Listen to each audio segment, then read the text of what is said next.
Voilà, je crois que tout le monde est là. C'est absolument magnifique de voir une salle comble pareille. Bienvenue à toutes et à tous à cette nouvelle soirée d'information. On en avait fait une il y a 2 ans. Voici une nouvelle qui va vous permettre de pouvoir prendre un petit peu le pouls de où en est le projet justement ferroviaire de la mobilité à l'Aisin. Donc l'idée de cette soirée, c'est qu'on puisse vous présenter où on en est, ce qu'on a fait depuis 2 ans et ce qu'on va faire ces prochains mois et ces prochaines années. Vous êtes... Alors, la dernière fois, on avait fait dans une autre salle qui était un petit peu plus petite. Et puis, les gens sont arrivés comme ce soir, puis on a dû rajouter des bancs, rajouter des chaises, il y en a qui sont restés debout, c'était magnifique. Alors on s'est dit que pour ce soir, on allait prendre une salle plus grande. On a mis presque 100 chaises de plus, c'est incroyable, et on voit que même avec 100 chaises de plus, vous êtes très très nombreux à venir présents ce soir, et on tient à vous remercier pour cette présence extrêmement fidèle. Au niveau de la table ronde, donc on a, pour la présentation de la soirée, vous aurez des personnes qui vont venir ici sur scène, et puis l'idée c'est que je puisse vous poser... Pardon, pour les lunettes, leur poser des questions, un petit peu toutes les questions que vous vous posez certainement, et puis ils pourront y répondre. Ça va nous prendre environ 1h15, et après nous aurons l'apéritif classique, et avec l'apéritif, vous verrez qu'on vous a préparé une petite surprise, peut-être que vous en avez déjà entendu parler au village, mais vous aurez le loisir de pouvoir justement découvrir cette surprise qu'on vous a préparée. Donc l'idée de la table ronde, c'est qu'on puisse poser un maximum de questions. Donc pendant la table ronde et les discussions, on n'y aura pas de questions du public, mais à l'issue de ces discussions, le public, donc vous pourrez poser des questions si vous le désirez. Et puis après, on aura de toute façon encore le moment de discussion qui sera après ce moment-là. Donc pour ceux qui se rappellent il y a 2 ans, donc je m'appelle Emmanuel Estepel, je vais être l'animateur en fait de cette soirée. Je collabore avec la commune de l'Aisin, notamment sur le projet un petit peu participatif, justement cette rencontre entre le projet et les habitants.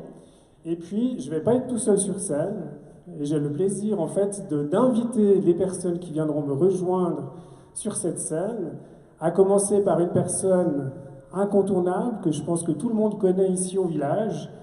Il est délégué de la mobilité et de l'urbanisme, c'est le grand personne actif qui tourne autour de ce projet de la mobilité. J'ai le plaisir d'inviter à venir sur scène Michel Paco.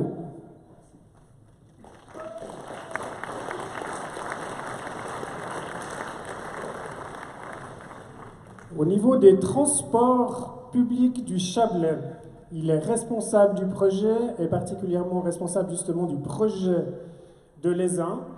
J'appelle M. Hicham Benchemlel.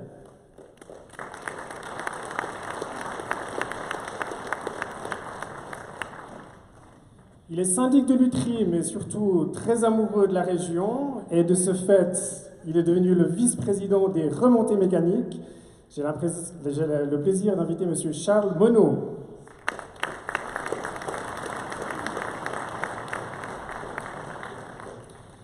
Je dis rien sur lui parce que vous le connaissez tous mieux que moi, et tout le monde le connaît.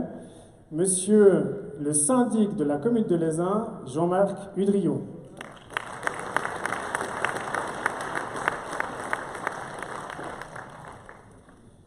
Il est un des acteurs principaux de ce projet de mobilité. Il est directeur d'une entreprise extrêmement dynamique dans la région, directeur des transports publics du Chablais, Monsieur Grégoire Prat.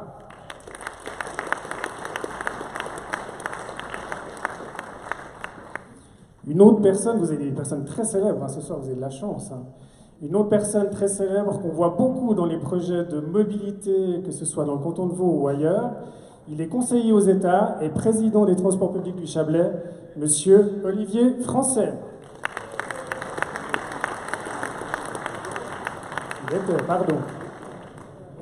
Vous êtes tellement actif que j'ai l'impression que vous étiez encore. Excusez-moi. Et puis, elle nous fait l'amitié d'être très fidèle à l'Aisin et de venir régulièrement pour pouvoir vous retrouver et être parmi nous. Elle est conseillère d'État, ministre des Transports et du Numérique, chef du département de la Culture, des Infrastructures et des Ressources Humaines, Madame la conseillère d'État, Nouria Gorité.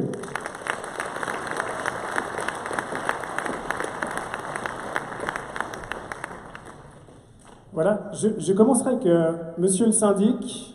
Je pense que vous devez être content de voir une salle comble et puis d'avoir des habitants qui suivent en fait ce projet de manière aussi fidèle par rapport à toute la mobilité de l'Aisin. Donc on est sur ce projet ambitieux sur lequel on va parler ce soir justement des différentes évolutions. Mais peut-être avant qu'on parle de ces évolutions-là, je crois que ce projet a trouvé un nom. Est-ce que vous pouvez nous le présenter ? Volontiers.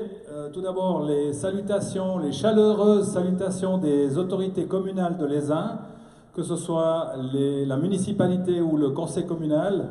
Je salue la présence de Madame la Présidente du conseil communal aussi dans la salle et de la municipalité Incorpore. Votre présence nous fait chaud au cœur, c'est-à-dire qu'on pense qu'on a réussi jusqu'à présent à titiller votre intérêt, et puis pour ce faire, on vous remercie. Alors, effectivement, il fallait lui donner un nom de code à ce projet. Pas tellement que la prolongation de l'Aigle-les-Ains, mais aussi tous les projets connexes qu'il y a autour, avec les liaisons verticales et ainsi de suite. Et nous avons décidé de l'appeler l'Aisin 365, tout simplement. 365 pour dire 365 jours par année. Et puis, vous donner un petit exemple. Le bus navette de l'Aisin, il y a 15 ans, il circulait que 4 mois l'hiver et 3 mois l'été. Puis ensuite, il a commencé à circuler un peu plus, puis maintenant, il circule 12 mois par année, et il y a même 2 bus navettes, puisque nous sommes connectés avec les horaires d'arrivée et de départ à la gare du Fédet. Donc pour nous, on a toujours voulu faire évoluer cette mobilité, et ce soir, c'est ce qu'on va vous présenter. Donc voilà un nouveau nom qui est dévoilé pour vous pour la première fois. Hein. C'est la première fois qu'on le dévoile au public. Et puis c'est un nom, une entité graphique qui va vous accompagner pendant plusieurs années. Donc l'Aisin 365, c'est un gros projet. Hein. On a de la peine des fois à le voir un petit peu avancer et autres. Mais peut-être, avant de rentrer dans le vif du sujet, est-ce qu'on peut parler peut-être des partenaires? Parce qu'il y a, vous n'êtes pas tout seul avec les TPC, il y a pas mal de partenaires qui gravitent autour. Quels sont-ils? Alors il y a effectivement beaucoup de partenaires. Je vais commencer par l'Office fédéral des transports, qui est un office qui travaille énormément avec nous dans ce projet, et ces projets de bons conseils est toujours dynamique. Le canton, avec le département de Madame Gorité, que je salue ici, avec notamment son service de la Direction générale de la mobilité et des routes, et bien sûr les transports publics du Chablais, parce que finalement, les transports publics du Chablais, qui sont une vraie société de transport public dans toutes les Alvaudoises, mais aussi du côté valaisan, eh bien, cette société, c'est elle qui porte le projet avec nous. Et puis, les remontées mécaniques, évidemment, puisque nous avons l'interface multimodale. On en parlera tout à l'heure. Alors, ce que j'aimerais souligner, c'est que c'est bien joli d'avoir des institutions qui disent « oui, on est d'accord d'aider, de soutenir, d'avancer les projets », mais vous ne pouvez pas vous imaginer le nombre de personnes qu'il y a là derrière pour travailler dans ce concept de l'Aisin 365. Et puis ce sont des personnes à tous les échelons, à tous les niveaux, dans l'ombre, pas dans l'ombre. Alors ce soir, il y en a beaucoup qui sont dans la salle, les mandataires, les services cantonaux, les services communaux aussi. Et ce sont des personnes qui sont investies dans l'intérêt du prolongement de cette ligne et de tous les projets connexes. Et vous les avez en bas de la slide, j'imagine, derrière moi, j'imagine ça. Donc, en fait, c'est une communauté de destin. Voilà comment j'aime appeler ça. Communauté de destin, c'est magnifiquement présenté. Madame la conseillère d'État, cette communauté de destin, justement, ben c'est un projet, c'est un destin en lui-même, c'est une vision qu'on a par rapport à la mobilité. En quoi ce projet s'inscrit-il dans la vision générale, parce que vous avez aussi présenté votre vision par rapport au transport, puis en quoi ce projet, en fait, s'inscrit-il dans la vision que vous avez au niveau du canton? Merci. Tout d'abord, bonsoir à toutes et à tous. J'aimerais prendre, avant de répondre, et je vais répondre à votre question, j'aimerais quand même vous dire le plaisir qu'est le mien de voir votre présence si massive. C'est assez rare, c'est surtout très enthousiasmant pour moi d'être ici devant vous toutes et tous qui avez, en entrant dans cette salle, des questionnements très légitimes. Et je pense que c'est hyper important d'avoir des soirées comme celle-ci, parce que le rôle des porteuses et porteurs de projets que nous sommes, c'est évidemment d'aller, ce que les Français appellent dans les territoires, pour répondre en direct aux citoyennes et aux citoyens. C'est une chance que nous offre notre démocratie, c'est ce lien direct avec, disons, cette préoccupation de répondre à toutes les questions légitimes qui vont sans doute être présentes ce soir. Et c'est pour moi toujours un plaisir d'être face aux citoyennes et aux citoyens. Mais je vous dis, c'est très impressionnant parce que moi qui ai l'habitude de le faire dans de nombreuses communes, j'étais encore l'autre soir à Moudon dans un autre cadre, il y avait quand même une présence très massive, mais là vous êtes vraiment très impressionnant. Ça traduit l'importance du projet et j'y viens. Pour nous, le canton, ce projet, vraisemblablement comme pour la Confédération qui le soutient de manière financière très importante, ça traduit, c'est une réponse à 4 enjeux majeurs, je dirais. D'abord, et dans tous les projets que nous faisons, nous essayons d'articuler les réponses à l'aune de 2 grandes préoccupations qui doivent cohabiter et s'articuler entre elles. Tout d'abord, c'est de répondre aux enjeux du climat. Je suis convaincue que vous partagerez mon appréciation, surtout dans des régions de montagne qui sont tellement exposées de plus en plus à des phénomènes météorologiques violents qui parfois entravent la mobilité des hommes et des femmes qui vivent dans ces régions. On l'a vu dans le Valais récemment. Et donc répondre aux impératifs climatiques, ça suppose pour nous évidemment de miser radicalement sur le rail. C'est ce que nous faisons sur l'ensemble du canton, avec notamment notre développement du RER, avec le développement et l'intensification des cadences dans toutes les régions du canton.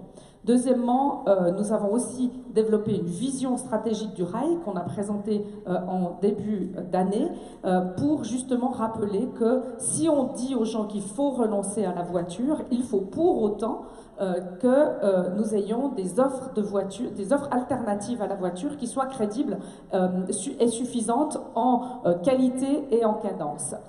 Et donc c'est la deuxième, disons, préoccupation que nous avons autour de ce projet, c'est que ce développement du rail, il ne serve, bien sûr il doit servir des objectifs touristiques, mais pas que.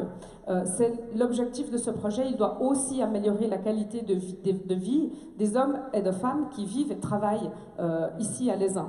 Et vous verrez que ce projet, il a évolué depuis la première présentation qu'on en a faite, il a évolué dans le projet, dans la matérialisation du projet, mais il n'a jamais dévié de sa trajectoire première, qui est celle justement d'offrir une desserte en transport public de qualité et qui recouse un peu le territoire. L'Aisin est une commune avec un territoire escarpé complexe, intéressante, mais évidemment une accessibilité, et on le verra, au centre-ville améliorée, avec des circulations améliorées, avec des cadences qui permettent de rejoindre Aigle, puis les centres d'économie, que ce soit par exemple principalement l'agglomération lausannoise, puisque c'est 50% des habitants et des places de travail de tout le canton dans cette agglomération. C'est important pour les gens qui vivent et travaillent ici. Troisième enjeu, on a récemment organisé une table ronde sur l'accessibilité des Alpes vaudoises avec vos collègues des Diablerets, avec vos collègues de Villars et aussi avec les habitants et les responsables des remontées mécaniques et des associations de développement économique valaisans et valaisannes pour se dire on a aujourd'hui une obligation d'offrir une réponse pour l'accessibilité de ces stations touristiques, de ces stations qu'on doit accompagner dans cette évolution du tourisme dit de 4 saisons. Miser exclusivement sur la neige et le ski, c'est une stratégie qui n'est pas gagnante à terme. C'est important qu'on puisse continuer à faire du ski et à faire des activités hivernales. Mais c'est très important aussi d'imaginer, d'accompagner finalement un tourisme qui se transforme. Et la mobilité est apparue comme un des points décisifs, fondamentaux, essentiels pour permettre cette transformation du tourisme dit de 4 saisons dans nos Alpes vaudoises. Et c'est la raison pour laquelle le rail est une réponse intelligente. Par le passé, on a connu, et je salue la présence de l'Office fédéral vraiment ce soir, on a connu des débats homériques quand il s'agissait d'avoir plutôt une réponse à l'injonction qui était faite de démanteler des lignes de train à l'époque. On a connu ces combats homériques pour maintenir par exemple l'ASD. Aujourd'hui, on n'est plus en train de se dire quelle ligne on va se battre pour ne pas les démanteler. On est au contraire ici dans une toute autre philosophie qui est une philosophie égivienne, propice à l'économie, qui est d'investir. Et d'investir dans une réponse durable, c'est assurément offrir aussi des places de travail. C'est accompagner l'économie, bien sûr. Le tourisme est un secteur économique très important pour nous, le canton de Vaud, mais les transports publics, c'est un secteur économique en tant que tel. On entendra tout à l'heure M. Prat. Nos entreprises de transport, elles offrent du travail. Ce sont des postes de travail. Et donc, ce n'est pas seulement des mesures qui accompagnent l'économie, ce sont des mesures qui constituent des places de travail et des secteurs économiques durable, ici, dans nos territoires présents, est très important. Et donc, pour conclure, ce que nous faisons avec le canton, c'est que nous accompagnons cette vision. Si la Suisse a su être de ce petit pays avec cette géographie compliquée et escarpée, faite de montagnes qui auraient pu diviser et isoler les citoyennes et les citoyens, nous avons su développer cette Suisse des entrepreneurs, cette Suisse des ingénieurs, cette Suisse qui sait construire et qui sait s'affranchir des obstacles. C'est exactement ce même état d'esprit d'entrepreneurs que nous essayons de maintenir avec cette vision et cette ambition pour votre commune, Les Uns, mais qui dépasse bien entendu la seule commune de Les Uns, en rejoignant ici des objectifs bien plus larges qui nous permettent notamment d'atteindre ces objectifs climatiques. Alors, monsieur Olivier Français, je me tourne vers vous parce qu'on entend plein de choses extrêmement intéressantes. J'entends cadence, j'entends qualité, j'entends habitants, j'entends tourisme. Donc, vous êtes président du conseil d'administration d'une entreprise extrêmement dynamique. Je suis habitant de la région, j'adore les transports publics. Je dois vous avouer que je suis très impressionné par le dynamisme en fait de cette entreprise de transport. De quelle manière, en fait, alors on entend aussi cet esprit d'entrepreneuriat, de quelle manière on s'inscrit dans cette vision cantonale en tant qu'entreprise de transport régional, parce que les défis sont énormes. Quelle est votre vision là-dedans et quels sont aussi peut-être les autres projets en dehors de Les Uns qui vous habitent en fait en ce moment? Alors, bonjour à tous. Bon, la question est vaste, hein. Je vais être encore plus long que Madame Gorité. Non, je vais faire court, puis je vais sans doute oublier pas mal de choses, vous pourrez m'en excuser. Bon, d'abord, je ne suis pas président depuis très longtemps, hein, donc tout ce que vous voyez qui est développé aujourd'hui dans les différents projets ont été initiés dans le cadre aussi d'une autre présidence avec Frédéric Borloo, et l'action politique est fondamentale pour en arriver là. Voilà. Alors c'est une somme de travail qui vient d'être décrite, il faut bien s'en rappeler, mais c'est un partenariat, et comme ça a été dit, c'est un partenariat de la Confédération, du canton et des communes. Et je pense que depuis que la population a voté les fonds Forta et FIFE, qui sont en fait les financements de nos infrastructures avec un grand N, on arrive à cette dynamique d'évolution de nos infrastructures assez fortes qui viennent maintenant dans les vallées. C'est bien ainsi, un peu comme il y a environ un siècle et demi, on a construit ces lignes qui sont complètement irréalistes pour le citoyen européen qui vient visiter notre pays. Voilà. Et là, c'est une opportunité incroyable qu'ont les communes, qu'ont les cantons, grâce à cette manne publique fédérale qui accompagne les finances de ces deux entités, pour faire ce pas. Alors ce pas dépend essentiellement de la décision des deux entités communes et cantons, et c'est une révolution urbanistique qui s'inscrit dans votre commune, et j'en profite pour parler des autres projets. C'est la même chose à Montet, c'est la même chose à Villars, c'est la même chose à Grillon, et sans aucun doute un futur au Diableret. Voilà, c'est une entreprise de 400 personnes. Je ne vous cache pas, quand j'ai pris la présidence il y a un peu plus de 2 ans, je ne m'attendais pas à un tel chiffre. C'est un nombre de bus considérable. C'est des nouvelles personnes qui nous accompagnent, hein, parce que qui dit développement dit aussi formation de gens qui viennent conduire ces trains, qui viennent transporter les gens de ci et de là, d'apprendre à connaître la région. Ils ne sont pas tous automatiquement de la région.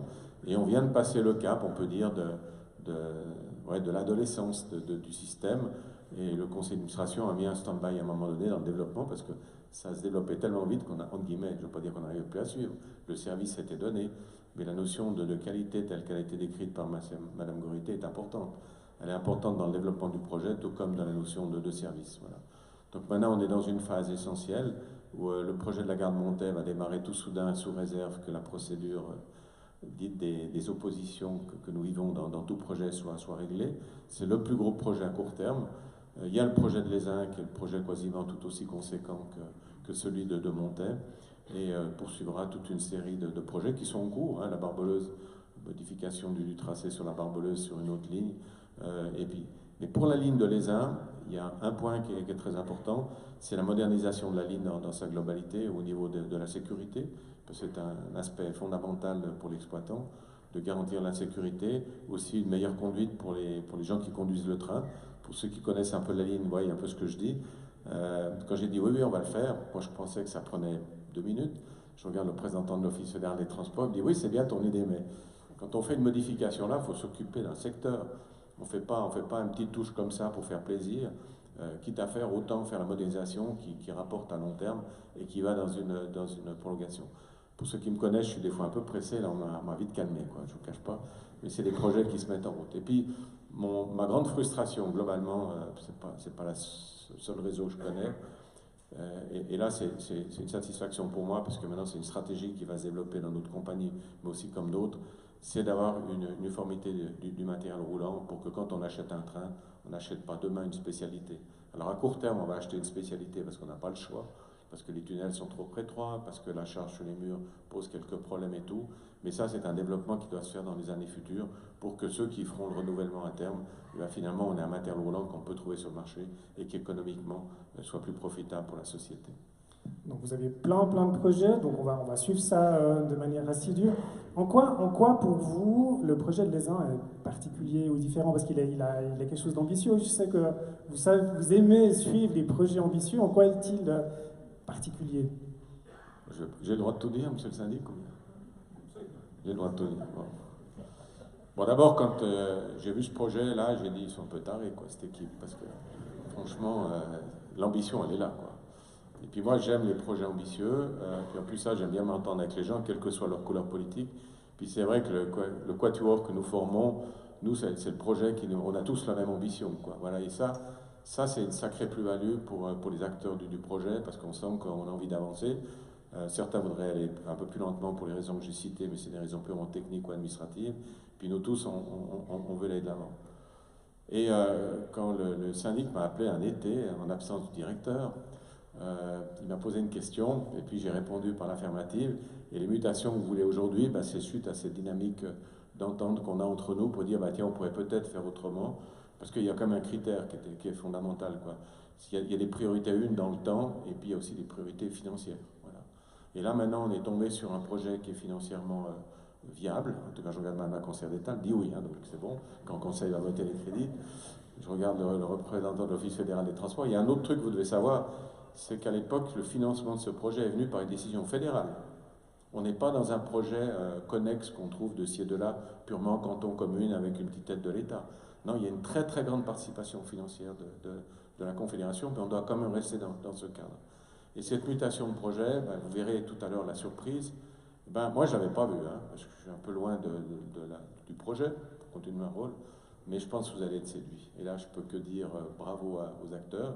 Il y a eu un concours d'architecture qu'on a initié il y a quelques années, et je dois dire que le résultat, c'est la première fois que je le vois, mais pour ma part, c'est une véritable mutation urbaine dans ce village qui associe la vie touristique, mais aussi la vie de l'école, de la formation, donc, et puis aussi la vie professionnelle, parce qu'il y a de nombreux emplois ici. Donc on dévoile un tout petit peu ce que vous verrez après, vous verrez, ce sera très bien à découvrir. Monsieur le syndic, ils sont tarés, cette équipe.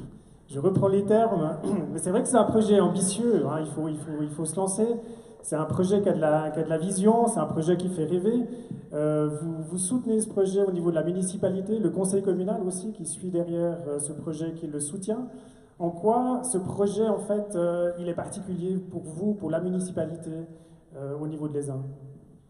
Bon, c'est déjà un projet qui est, pour notre part, fédérateur pour toute une région. Pas seulement pour la commune de l'Aisin, mais quand même toute la vallée des Ormonts et les Alpes vaudoises également, puisque les connexions avec Madame la conseillère d'État l'a dit, avec le RER, avec les principales lignes CFF, je crois que c'est éminemment important. Vous savez, en 2025, nous fêterons les 125 ans de l'Aigle-les-Uns. 125 ans. Alors, nous voulons être aussi dynamiques que nos prédécesseurs et aussi entreprenants. Et nous sommes à peu près sûrs que les uns, sans sa ligne de chemin de fer, Aigle-les-Uns, eh bien, les uns ne seraient pas les uns. Sûr et certain. Parce qu'on a un défaut majeur, et ce défaut majeur, il s'appelle la route. Et puis la route, permettez-moi l'expression, elle est en cul-de-sac. Donc vous rentrez et vous ressortez par la même route. Donc ce train qui nous amène déjà aujourd'hui à 23-24 minutes du chef-lieu d'Aigle, et qui est quand même encore connecté, pas toujours très bien avec les grandes lignes, mais enfin c'est pour ça qu'on a ce projet, eh bien pour nous c'est une véritable plus-value pour les habitantes et les habitants. Et puis, il ne faut pas regarder ce projet pour soi-même, comment est-ce qu'on vit aujourd'hui. Moi je fais partie d'une génération où si vous m'enlevez la voiture, ça va être compliqué. Quand j'ai fait le permis, le 24 février 1983, voilà, eh bien, je voulais absolument avoir une voiture, parce que nous habitons dans des régions périphériques, donc on a été éduqués avec ça. Donc c'est un peu compliqué des fois de dire « ouais, mais on peut faire autrement ». Moi je pense qu'on doit regarder justement les intérêts des générations qui viennent, et nos enfants, nos petits-enfants, nos familles, et je pense que c'est là l'intérêt de ce projet, et c'est pour ça qu'il est fédérateur et motivant. Et ça nous motive parce que c'est une véritable vision d'avenir. Je précise aussi, alors Monsieur le Président des TPC l'a dit, cette ligne prolongée, elle sera plus courte en termes de temps, la cadence à la demi-heure, le nouveau matériel roulant. Compliqué le matériel roulant, parce que j'ai dû me faire expliquer par mon ami le directeur des TPC que nous on a des tunnels qui n'ont pas les bons gabarits, puis que tu ne peux pas les agrandir ces gabarits, donc il faut commander du matériel roulant spécifique à la ligne. Bon, le Bévillard c'est la même chose. Bon, on a au moins 2 lignes qui peuvent être connectées comme ça. Donc on vit avec ce genre de choses, et puis c'est pour ça qu'on travaille la prolongation dans cette direction-là. J'aimerais aussi remercier le conseil communal de l'Aisin qui, par 5 fois, par 5 préavis différents, a soutenu tout ce qu'on a proposé en termes de l'Aisin 365. Alors, pas sans discussion, rassurez-vous, avec des grandes soirées de présentation, et notamment 2 la semaine dernière avec l'acceptation des études pour la création d'une interface multimodale à la place large. Voilà pourquoi, pour nous, éminemment important, fédérateur, vision d'avenir, et je redis, parce que je connais une bonne partie de la salle, je connais peut-être certaines pensées sur ces projets de mobilité. On ne doit pas regarder qu'à l'aune de ce qu'on vit ou ce qu'on a vécu, on doit regarder sur le futur. Vous savez qu'aujourd'hui en ville, les jeunes, et maintenant je fais de la politique cantonale, je me rends compte aussi que la mobilité dans les villes, elle a été complètement repensée. Mais les jeunes, ils ne font même plus leur permis de conduire et ils n'ont même plus de voiture. Donc si on veut avoir l'accessibilité à nos communes dans nos régions périphériques, eh bien, il n'y a que la mobilité comme ça qui sera efficace et, à quelque part, elle est neutre, CO2, mobilité douce, comme l'a dit Madame la conseillère d'État. Donc, il faut regarder la vision d'avenir et pas se focaliser sur la perte d'une problématique. Alors, on va parler tout à l'heure du viaduc, parce que je sais que ce viaduc est éminemment cher au cœur des Lesnous, mais aussi des gens qui viennent régulièrement nous visiter, puis vous verrez après qu'on a une proposition à vous faire. Voilà, on parle de vision, on parle de stratégie, on parle d'ambition, c'est magnifique. Peut-être Monsieur Grégoire Prat, pour rentrer un petit peu dans le vif du sujet, parce qu'après ces visions, il faut les mettre en musique, hein, puis il faut un peu de technique. Alors en préparant un petit peu cette soirée, vous m'avez parlé plusieurs fois en fait de libération de phase. Ça me paraissait d'être quelque chose d'hyper important, qu'il faudrait qu'on puisse comprendre. Quelle est cette libération de phase? En quoi consiste en fait cette étape? Déjà, bonsoir à toutes et à tous. Je vous explique volontiers la libération de phase, qu'est-ce qu'elle signifie. Mais ce soir, nous avons la chance d'avoir dans la salle un représentant de l'Office fédéral des transports, Christophe Beuret, qui est le chef de section Grand Projet. Et s'il est d'accord, il expliquera bien mieux que moi cette phase-là, avec les mots justes. Christophe, si tu es d'accord, volontiers, si tu peux venir. Monsieur Beuret, vous êtes ici, oui. Est-ce que vous seriez d'accord de venir sur la scène? Alors, je vous invite à venir. Merci.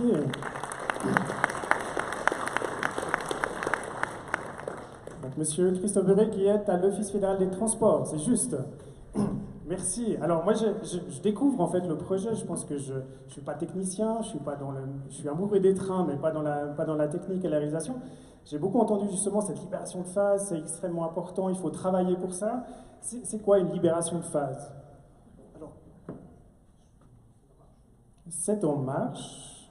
D'accord. Alors tout d'abord, bonsoir à toutes et tous. Merci de me donner la parole. Comme ça a été dit par Olivier Français, le projet, en fait, il a été voté par le Parlement. C'est un projet qui a été décidé dans le cadre d'une étape d'aménagement, de l'étape d'aménagement 2035. Le prolongement de la ligne, à l'origine, c'était le prolongement de FEDE jusqu'au départ des télécabines. Le projet a évolué depuis. Et puis, le Parlement nous donne le mandat de piloter la réalisation de ces projets. Évidemment, ce n'est pas l'Office fédéral des transports qui réalise les projets, mais qui mandate les entreprises ferroviaires pour cette réalisation. Et notre rôle, c'est de nous assurer que les projets avancent en suivant les buts qui ont été fixés, que les délais soient respectés, mais surtout aussi que les finances soient respectées, puisque c'est quand même de l'argent public qui est investi. Et donc c'est un rôle qui est extrêmement important. Pour qu'on puisse le faire, on a des étapes régulières dans le développement du projet qui correspondent aussi aux phases que tous les ingénieurs connaissent de développement. Donc on a une étude préliminaire, ensuite on a un avant-projet, et puis ensuite on va passer en projet d'ouvrage, en projet de mise à l'enquête. Et puis on est arrivé à la fin de l'avant-projet, et avec la fin de cet avant-projet qui nous a été présenté, certaines questions ont été posées à l'Office fédéral des transports, qui a proposé quelques adaptations à faire dans le projet.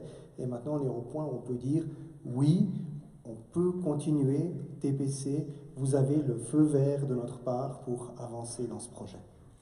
Donc on a le feu vert, donc vous avez regardé tous les aspects techniques et autres, donc ça veut dire qu'on concrètement on peut aller dans la suite. Qu'est-ce que ça veut dire au niveau financier? Parce qu'au niveau financier, est-ce que maintenant tout d'un coup, l'ensemble des travaux qui vont être réalisés, c'est une répartition au niveau des communes, cantons, confédérations? S'il y a des problèmes, comment ça se passe? Alors, tout d'abord, je rebondis sur la question technique. Donc, on a répondu à un certain nombre de points techniques. Le détail sera vu dans ce qu'on appelle la procédure d'approbation des plans. Ça viendra plus tard. Pour l'instant, c'est au niveau des concepts qu'on peut dire, au niveau des concepts de comment on veut le réaliser. Le projet est en ordre, mais après, il y a encore tous les détails à faire. Au niveau du financement, avec la décision du Parlement de mettre en œuvre le projet, il y a un montant qui a été alloué.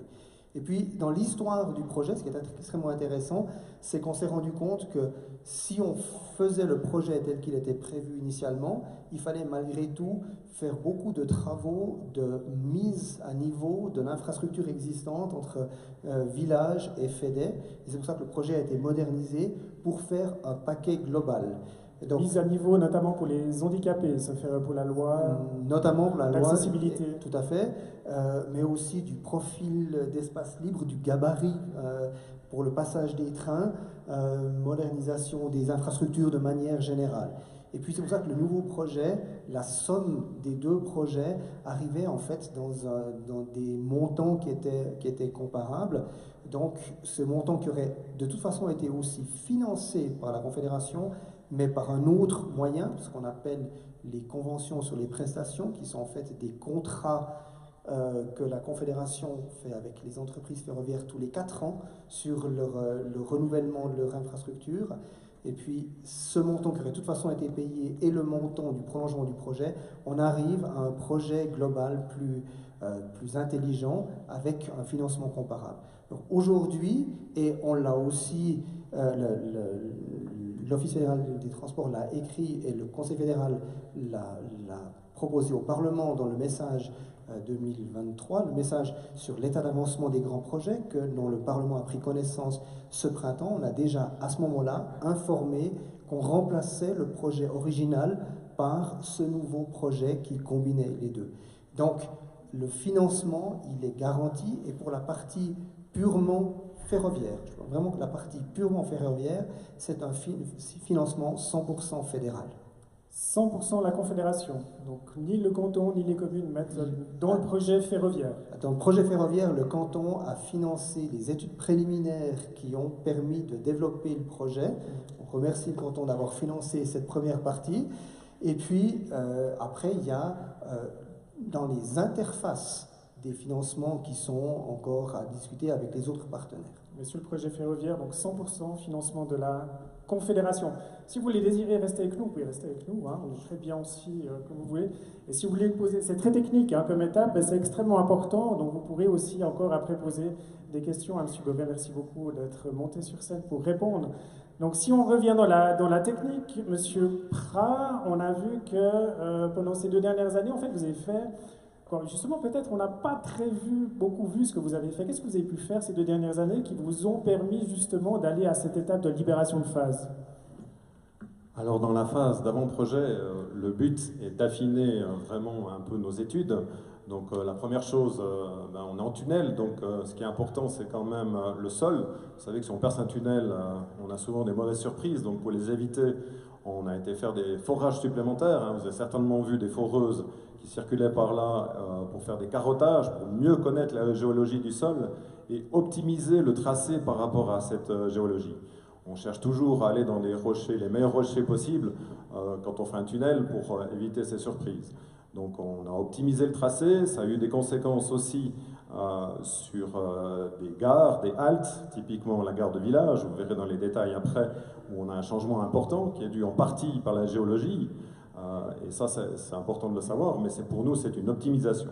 Donc c'est vraiment des optimisations du projet finalement qui se font dans cette phase pour arriver avec des idées claires de ce qu'on doit faire au niveau du projet d'ouvrage. Donc tout ça, forcément, ça prend du temps et c'est peu visible. À part les forages, c'est vrai qu'ici, vous avez peut-être rien vu, mais par contre, sur le terrain et surtout tous les mandataires ont beaucoup travaillé pour avancer là-dessus et arriver avec cette phase d'avant-projet terminée, qui soit validée pour qu'on puisse vraiment commencer le projet. Alors, si on se souvient, il y a 2 ans, je ne sais pas si dans la salle les gens se souviennent, on avait présenté un tableau parce que ça permettait justement de mieux comprendre les différentes étapes qui jalonnent en fait un projet aussi conséquent. Hein, vous en faisiez référence justement avant. Alors, si on regarde un tout petit peu plus dans le détail, il faut juste peut-être se tourner. On en est où dans le projet, notamment au niveau ferroviaire? Où on en est et comment on a avancé par rapport à ça?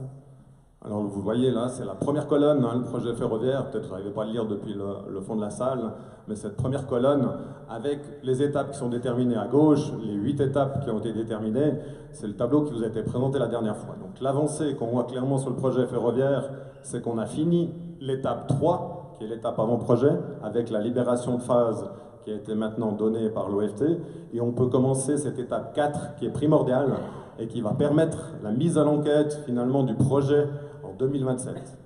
Donc c'est ça qui est important, c'est que là on va faire tous les plans de détail, tout ce qui sera mis à l'enquête en 2027.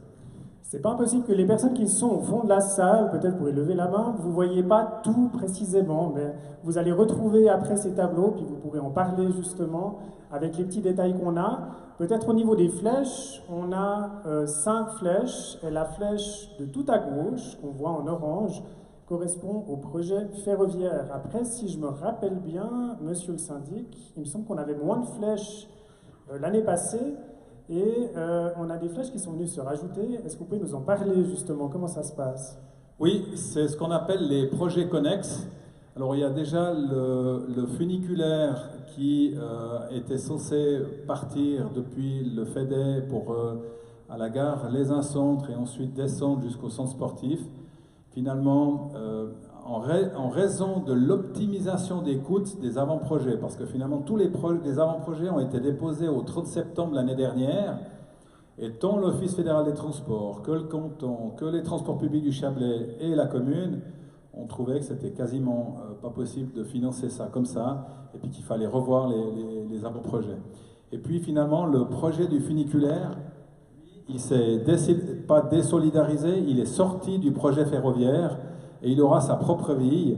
Et puis là, on voit que l'enquête publique pour ce projet ferroviaire, eh bien, ça sera 2026, si j'arrive bien à lire. 2026. 2026. Le projet funiculaire, c'est la 2e flèche orange depuis la gauche. Et puis, vous avez en 2025, ça c'est la dernière ligne, non, 2027, c'est ce qu'on appelle l'interface multimodale à la place large, parce que là, vous aurez toutes les arrivées de bus, type la ligne 175 depuis Châteaudet, type les bus navettes, type les bus touristiques, les piétons, les vélos, la mobilité réduite, et tous ces choses en lien avec l'arrivée du train. Et puis, c'est la commune qui va devoir travailler cette interface multimodale, et c'est d'abord ce premier projet qui verra le jour avec une enquête en 25. Et puis, le dernier... On a les remontées mécaniques. Hein, ouais, alors ça, je laisserai expliquer. Voilà, on va revenir dessus. Et la mobilité urbaine qui viendra s'inscrire en fait dans le projet général. Donc si on voit des mises à l'enquête à l'horizon 2025-2027 pour l'ensemble des projets, et puis Monsieur Prat, quand aurais-je le plaisir de pouvoir venir en train et puis de vous découvrir ces nouvelles gares? Ce serait à quel horizon plus ou moins? Alors là, dans le projet actuellement, on a un horizon 2033 pour l'arrivée du train et vraiment finalement cette inauguration que tout le monde attend, je pense, avec impatience. Bien sûr que cela va dépendre des procédures qui seront faites avec la mise à l'enquête, mais dans la planification actuelle, on est vraiment 2033 et je pense qu'on peut y arriver. C'est un projet, un délai très réaliste pour nous. Et on voit que les autres projets arrivent un petit peu dans le même tir. L'idée, c'est de pouvoir, je pense, monsieur le syndic, que tous ces projets s'inscrivent dans une cohérence de réalisation et puis de proposition au public. Éminemment important ce que vous dites, Emmanuel, dans le sens où nous avons toujours dit que nous allons garder les connexions sur le secteur du FEDER d'une manière ou d'une autre. C'est une contrainte d'ailleurs qui nous a été fortement, je vais dire imposée, mais évidemment que nous, ça nous intéressait aussi. Donc c'est pour ça qu'il y a ce funiculaire. Donc si on peut le réaliser, ce funiculaire, avant l'arrivée du train, ça ira aussi très bien. Donc il va vivre sa propre vie parce que c'est important que le secteur du FEDER soit assuré en termes de mobilité. Aussi parce que c'est le quartier des écoles internationales. Donc on a quand même encore 800 à 1000 étudiants là-haut, plus tous les habitants. Le 25% de la population elle se trouve dans le secteur du FEDER, hein, c'est pas rien. Et puis, la même chose avec l'interface multimodale, où on a toujours dit qu'on améliorerait ce qu'on a en termes d'environnement urbanistique autour de l'arrivée de la gare, et que la gare de Vermont serait toujours assurée. Tous ces paramètres-là, on ne les a pas changés. Le projet, il a évolué, mais ces contextes-là, on les a maintenus d'une manière ou d'une autre. Voilà, je pense que ça devient concret, mais je pense que vous avez envie d'aller un tout petit peu plus loin. On va essayer d'aller un tout petit peu plus loin, puis je vais inviter en fait à Hicham à nous prendre dans le voyage. On va monter virtuellement dans le train, donc on voit que le projet a évolué, et puis imaginons qu'on arrive maintenant à la gare de Les Uns Villages. Donc Les Uns Villages, le plan que nous avions présenté ces derniers mois et ces dernières années, en fait, se présentait de cette manière-là. Qu'est-ce qui a changé justement au vu de tous les travaux qui ont été faits jusqu'à présent? Alors bonjour à tous, ça fait plaisir de voir qu'il y a assez de monde qui est intéressé par le projet, et je vous avoue que c'est impressionnant de vivre ici, donc c'est vraiment intéressant.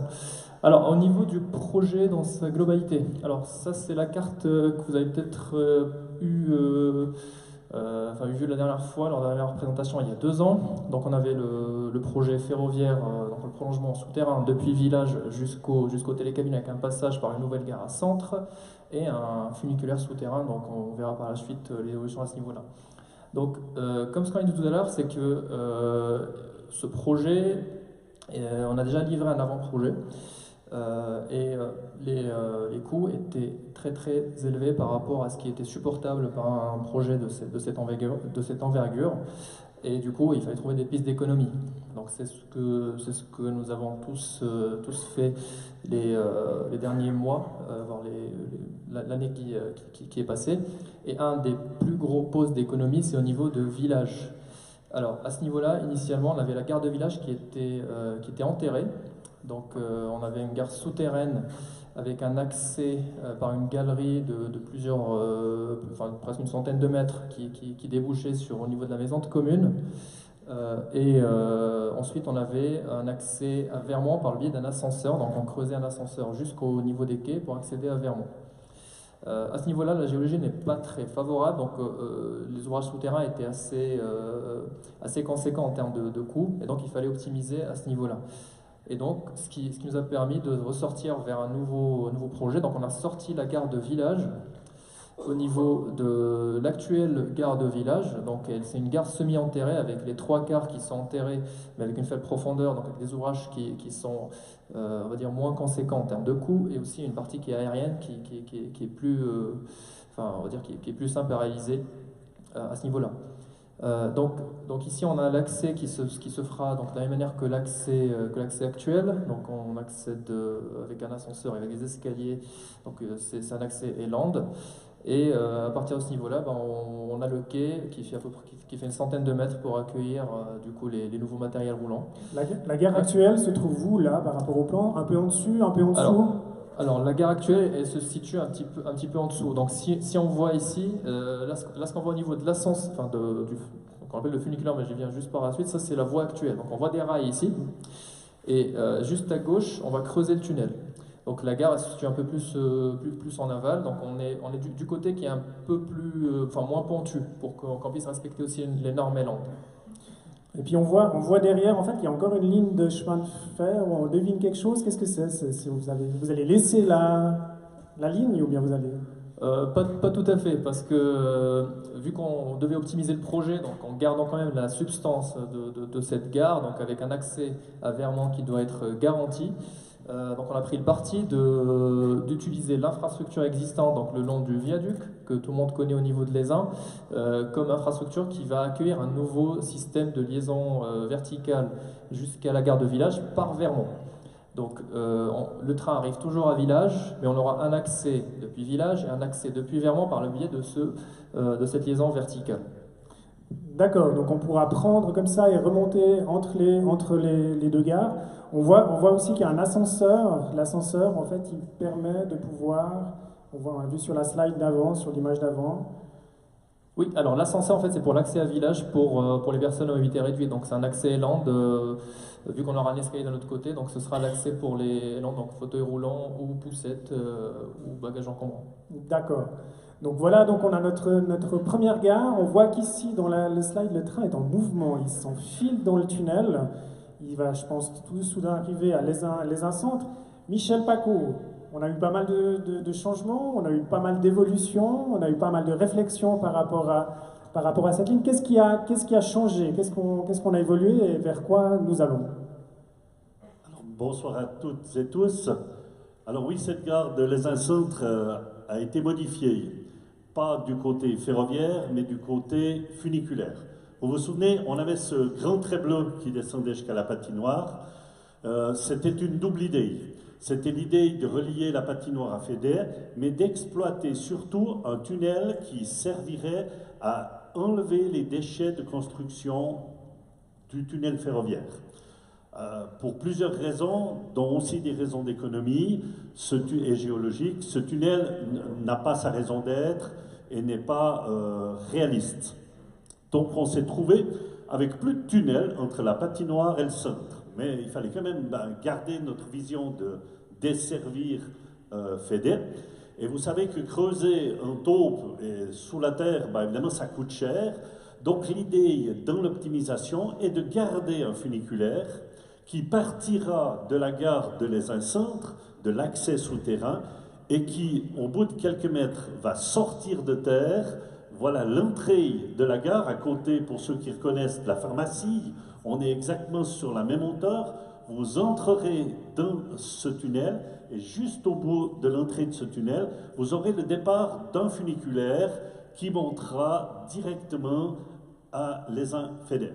Donc on garde le funiculaire, on garde un accès régulier et on a surtout l'avantage d'avoir une excellente connexion avec les trains, avec le centre du village. Alors je vous entends déjà, mais pour la patinoire, qu'est-ce qu'on fait? Eh bien, on va continuer et développer un transport urbain intéressant et surtout important pour que les voyageurs puissent continuer d'aller du sud au nord du village. Donc On voit sur l'image, donc on a cette rentrée de la gare, donc le funiculaire partirait depuis l'intérieur, donc on rentrerait dans le tunnel, on partirait depuis l'intérieur. Alors vous voyez la zone rouge foncée, c'est l'entrée de la gare.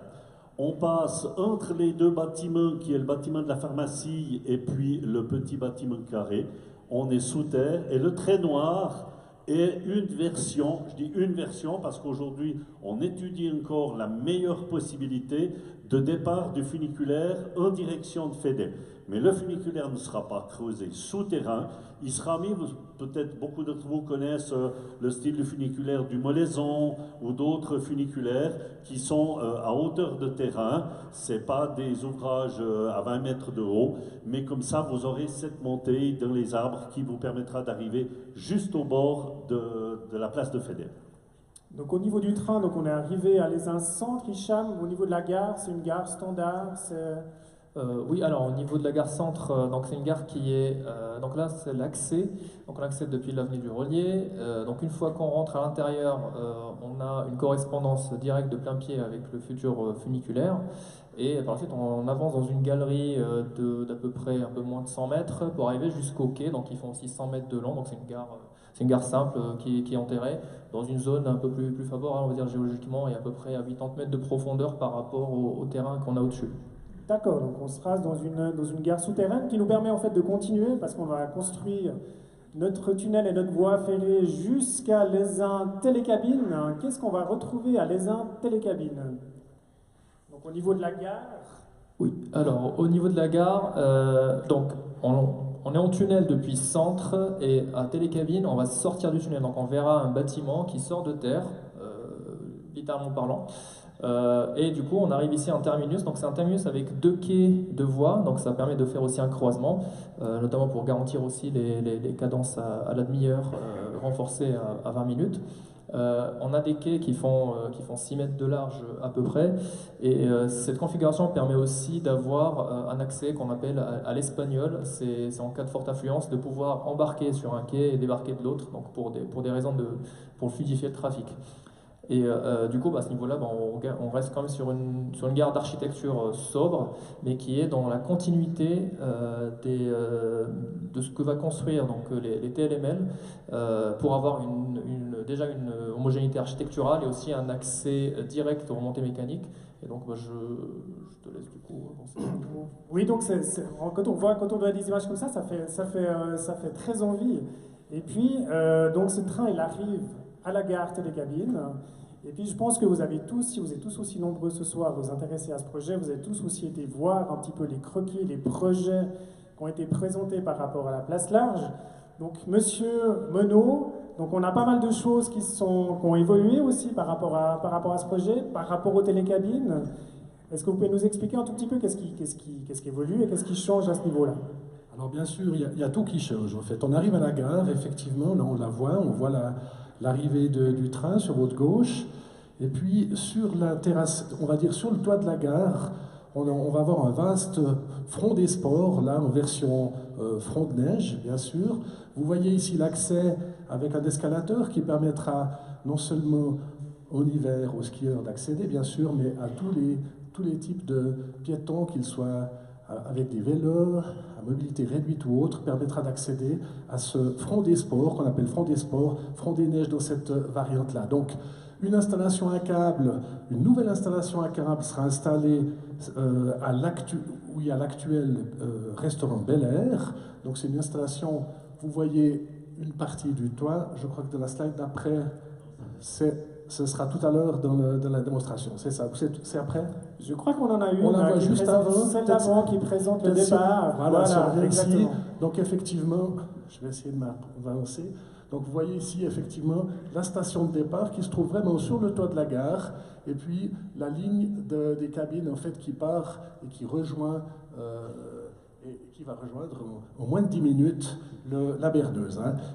Des nouvelles cabines, 10 places, extrêmement spacieuses, qui permettront d'accueillir effectivement tout type d'utilisateurs.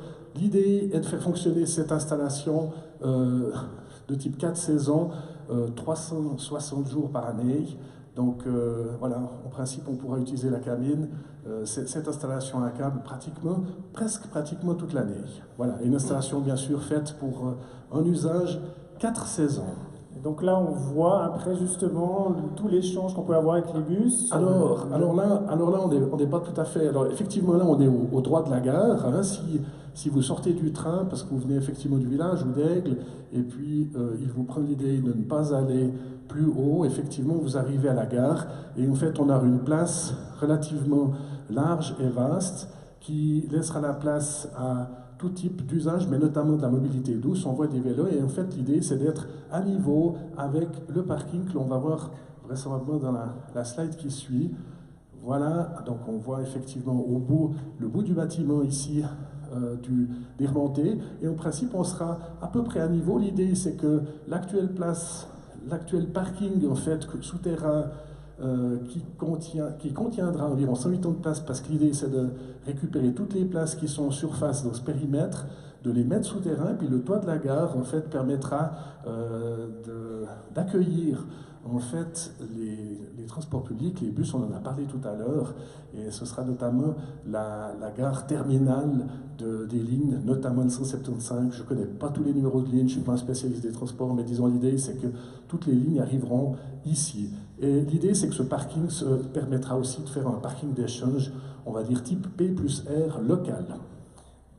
Magnifique. Moi, j'ai envie de poser une question à Madame la conseillère d'État, si j'ose, parce que c'est vrai qu'on entend le 4 saisons, donc on y est venu directement, on entend aussi les habitants, on voit que cette ligne, elle vient apporter une plus-value justement à ceux qui sont au centre, on va desservir en haut, on va desservir en bas.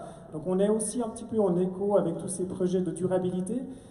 Vous, en tant que conseillère d'État, comment en fait vous vous reposez sur ces gros projets ferroviaires dans votre politique générale de durabilité? Est-ce que c'est des moteurs particuliers? Et quel rôle en fait ils peuvent jouer par rapport à ça? Ils sont essentiels parce que, comme je l'ai dit tout à l'heure, la politique, disons, climatique de l'État de Vaud, mais comme au fond toute institution publique, et même au fond même des entreprises, elle postule du fait que quoi? C'est qu'aujourd'hui, dans notre canton de Vaud, 30% de nos émissions de gaz à effet de serre, elles proviennent du secteur de la mobilité. Nos déplacements génèrent 30% des émissions de gaz à effet de serre, ce qui est énorme. Et donc on voit là qu'on a un très très fort levier d'action, parce que dans ces 30% de parts, disons, liées à nos déplacements, 90% de ces émissions de gaz à effet de serre sont le fait de nos déplacements en voiture. Et donc, d'offrir une alternative à la voiture, c'est un levier massif pour l'atteinte de nos objectifs climatiques. Donc, dans quelle mesure on s'assoit, au fond, sur une structure ferroviaire performante dans toutes les régions du canton pour atteindre nos objectifs climatiques de manière décisive. Et donc, c'est vrai qu'à l'époque, Yvier, on avait défendu ce projet de l'Aigle-les-Uns. Il est vrai que certains nous avaient dit « vous êtes cinglés, ça ne passera jamais ». Je le dis volontiers parce qu'il y a une personne que vous connaissez bien dans la région qui se trouve aujourd'hui être ma collègue du Conseil d'État vaudois, qui à l'époque était conseillère nationale, Isabelle Moret, m'avait dit « mais tu vas me dire comment vous avez fait, parce que c'est très rare d'obtenir autant d'argent pour un projet de ce type ». Je crois que le discours qui a consisté à rappeler ces évidences, à rappeler l'enjeu de desserte pour les habitants et les habitantes de ces régions a été décisif. Parce que souvent, quand on parle de l'accessibilité des zones de montagne, ou disons en général en Suisse ou chez nous en particulier, on axait le discours exclusivement sous l'angle du tourisme et du tourisme hivernal. Je crois qu'aujourd'hui, on est vraiment dans une autre époque et je pense que c'est juste de rappeler, comme ça vient d'être fait, la nécessité d'accompagner cette transition vers un tourisme 4 saisons, mais c'est surtout important de rappeler que ces régions, elles sont des gens, et vous en êtes la preuve vivante et massive, qui y habitent et qui y travaillent. Et de ne pas offrir, je vais prendre par l'inverse, de ne pas offrir une solution de mobilité d'avenir à ces régions, de ne pas les connecter au centre urbain, de ne pas les connecter au lieu où il faut aller circuler et de pouvoir travailler, eh bien, c'est assurément, à long terme, condamner ces régions à une forme de paupérisation. Et je crois que si on entend lutter contre la paupérisation des régions dites de montagne ou dites excentrées, alors c'est fondamental de leur offrir cette connexion et cette réponse en mobilité du futur.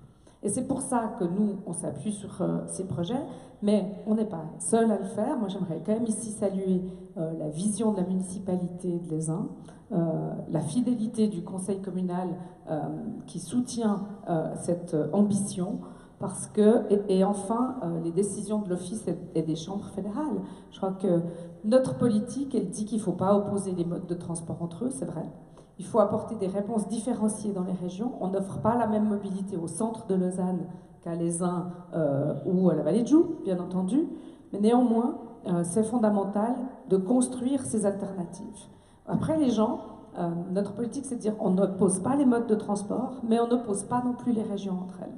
Ça veut dire qu'il faut bien sûr offrir des réponses très denses dans la mobilité ultra-urbaine des agglomérations, parce que, comme je l'ai dit, il y a des défis, disons, qui sont colossaux. Le métro, aujourd'hui, il transporte pas loin de 40 millions de passagers par année. Donc, évidemment, on est dans des chiffres qui nécessitent une hauteur de réponse à cette aune. Mais, comme je l'ai dit, accompagner les régions de montagne pour leur permettre de conserver une vitalité et un essor économique, c'est fondamental dans l'idée de la cohésion cantonale. Et ça, c'est évidemment ce qui nous tient beaucoup à cœur. Monsieur Français, venez dans la lumière, vous méritez cette lumière qu'on vous voit, et voilà. Merci, Madame la conseillère d'État. Monsieur le syndic, quand on entend, c'est intéressant parce qu'on parle souvent de durabilité, et quand on parle de durabilité, on parle peu des habitants qui font en partie. C'est un pilier extrêmement important de cette durabilité, mais vous leur laissez une place, et puis je pense qu'ils vous le rendent ici en étant présents ce soir. Donc vous avez fait plein de choses par rapport à l'information. Qu'est-ce que vous avez pu faire et qu'est-ce que vous avez comme projet après par la suite par rapport à cette relation habitant-projet? Alors, effectivement, on a tenté de faire plein de choses parce que la période où les moments qu'on vit aujourd'hui, la communication est éminemment importante. On a des outils incroyables pour le faire, mais parfois je me dis que c'est pas possible d'être à 100% excellent avec ces moyens de communication. Donc pour nous, la seule solution, c'est de rester en contact permanent avec notre population, avec nos hôtes, avec nos résidents secondaires. C'est éminemment important. Et pendant plus d'une année, tous les derniers lundis du mois, nous étions présents. À Tours, toujours M. Michel Paco, qui lui a assumé le job jusqu'à maintenant. Et puis chaque fois, il y avait un municipal différent, parce qu'il faut que les gens et que vous toutes et tous comprenez que ce n'est pas un projet d'une personne, deux personnes. Voilà, c'est vraiment un projet d'ensemble, comme j'ai dit tout à l'heure, une communauté de destin. Maintenant, nous, pour l'année prochaine, alors on ne va rien faire en octobre et en novembre, il faut un peu qu'on souffle, parce que c'est un petit peu ardu là pour l'instant, mais on réfléchit à mettre en place une communication encore plus réactive, peut-être par des visites sur le terrain pour que la population comprenne un petit peu les choses, et peut-être avec des sites qui se déplacent ou un camion qui se déplace d'un côté à l'autre. Vous verrez à la sortie tout à l'heure un bus, voilà, vous verrez. Et puis pour nous, c'est comme ça qu'on veut continuer la communication, et on ne veut pas perdre le contact avec notre population, nos habitantes, nos habitants, nos hôtes. Et puis, on sera toujours à disposition s'il y avait quoi que ce soit comme discussion. Je ne sais pas si, Michel, tu as parlé des contacts avec les propriétaires. Oui, justement, il n'y a pas que les habitants en fait, qui sont écoutés, il y a aussi la notion au niveau des propriétaires. Oui, les propriétaires sont consultés régulièrement au niveau du projet. Excusez-moi, alors je passe la parole à Michel. Donc je sais pas, Michel ou Hicham, je sais pas qui veut répondre. Comment se passe la relation avec les propriétaires? On va répondre ensemble. Alors, de cœur, vous chantez en chœur. Vas-y. Ouais, du Bien. coup, je pense on voit la collaboration transport public, village, c'est bien. Alors, je pense qu'il y en a peut-être certains dans la salle qu'on a rencontrés, mais on a déjà entamé une démarche pour rencontrer certains propriétaires. Alors, ça se fait en plusieurs étapes. On a commencé par les propriétaires les plus impactés, donc qui sont les plus proches des sorties de gare, parce qu'il y en a pas mal qui sont plutôt au niveau, au droit du tunnel, donc pas trop impacté. Mais on compte continuer dans cette démarche-là. Donc c'était juste un début, et puis on va entamer d'autres rencontres avec ceux qu'on a rencontrés, mais avec aussi d'autres personnes qui sont impactées. L'idée, c'est d'être le plus transparent possible et de montrer vraiment les impacts pour certains propriétaires qui voient quand même l'impact local chez eux, mais par rapport à un projet qui quand même va donner beaucoup à la commune. Et l'idée, c'est vraiment d'essayer de marier les deux principes, quoi. Et puis c'est surtout que le droit de chacun de pouvoir faire valoir son bien, d'être sûr qu'il ne perd rien. Dans un projet comme celui-là, il doit n'y avoir ni vainqueur ni vaincu. Donc on est là pour établir avec chacun qui serait éventuellement lésé une contrepartie, une indemnité, de façon à ce que ça se fasse en toute transparence. Donc c'est l'objectif, c'est qu'avant la mise à l'enquête du projet, on ait été trouver toutes les personnes concernées. Si on en oubliait un, ben, faites-nous signe, hein, on est là. Mais on va vraiment prendre le temps de venir, d'expliquer et d'écouter chaque propriétaire. Donc, au niveau du propriétaire, donc, il y a le contact qui se fait. Au niveau de l'information, il y a plein de choses qui sont organisées. Peut-être de manière un peu plus terre à terre par rapport au site internet. Est-ce que par exemple sur internet, on va retrouver quelque part de l'information? Je ne sais pas qui veut répondre, monsieur Prat. lesin365.ch, aussi simple que ça. À partir de demain matin, 10h, le site sera en ligne où vous retrouvez les informations. Bien sûr, le site internet est un outil magnifique qui permet d'être dynamique, d'avoir des actualités, d'être à jour, de toujours transmettre les dernières informations, mais il ne remplacera jamais les rencontres comme ce soir et les rencontres futures. Donc on y tient aussi et elles continueront dans ce sens-là. Sur le site internet, par contre, vous trouverez vraiment sur la première partie les actualités. On a mis ici un exemple des actualités qui seront demain publiées. Et ensuite, plutôt que de faire par projet, on a plutôt pris l'optique de prendre finalement par région, donc par halte et gare, donc village Vermont, ensuite le centre pour arriver à la T-cabine. Et là-dedans, on détaillera chaque projet avec tous les détails possibles et les images aussi que vous avez vues ce soir, que vous verrez peut-être après, et puis qui se retrouveront aussi sur le site internet. Donc simplement un site dynamique qui vous permettra d'avoir toutes les informations avec des mises à jour régulières. Dès qu'on a les informations, on les mettra là-dessus et on les transmettra. Donc vous avez bien fait de venir ce soir, hein, c'est la deuxième exclusivité, hein, lesin 365 au niveau de la ligne graphique et du logo, et le nouveau site internet que vous pourrez découvrir et dire à tous ceux qui ne sont pas venus ce soir que vous avez pu voir en primeur. Merci. 10h. Demain 10h. Madame la conseillère d'État, on a vu dans l'actualité assez récente la présentation justement de la vision 2050 du canton. Donc peut-être quelques mots par rapport à cette vision qui est importante. Lesin, on a bien compris, rentre dans cette vision-là, mais quelques mots qui nous permettent de pouvoir avoir une vision plus globale. Bon, c'est une stratégie générale que vous trouvez aussi sur le site internet de l'État de Vaud, puisqu'on fait de la pub. L'État de Vaud, on développe des projets, mais généralement, ils obéissent à une stratégie générale. C'est ce que j'aimerais aussi, disons, dire ici, c'est qu'on ne vient pas développer le projet de l'Aigle Lesin comme ça, in abstracto, parce qu'un matin, on s'est réveillé, puis on dit, bah tiens, qu'est-ce qu'on pourrait faire à Lesin? Non, ça obéit à une armature, à une architecture globale et à une vision générale. Et cette vision, on l'a développée, disons, beaucoup avec Olivier Français aussi à l'époque où tu étais encore tout récemment conseiller aux États, parce que c'est vrai que si on n'oppose ni les modes ni les régions, on n'oppose pas les partis non plus. Disons, cette volonté, c'est laquelle?